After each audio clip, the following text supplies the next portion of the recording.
Let's take a look at how the new triggering capability in Spectrum View can help us isolate a random transient shift in frequency of this 40 megahertz clock. We'll start by adding Spectrum View to the display and then configuring it to look at the fundamental of the 40 megahertz clock. So we'll set the center frequency to 40 megahertz and let's just set the span to 50 megahertz. Next, we'll add the frequency versus time trace to Spectrum View, which is actually the frequency deviation versus time. And we'll set the trigger to trigger on that frequency versus time trace.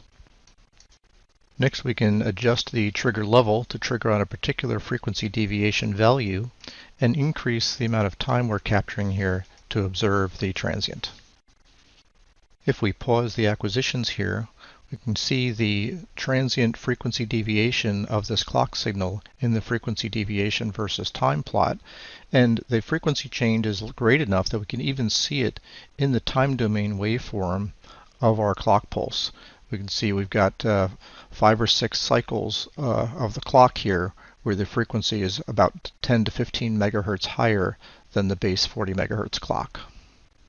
The ability to trigger on Spectrum View RF versus time traces, such as the magnitude versus time and frequency deviation versus time, opens up new possibilities to trigger on and capture signals in ways that were never before possible.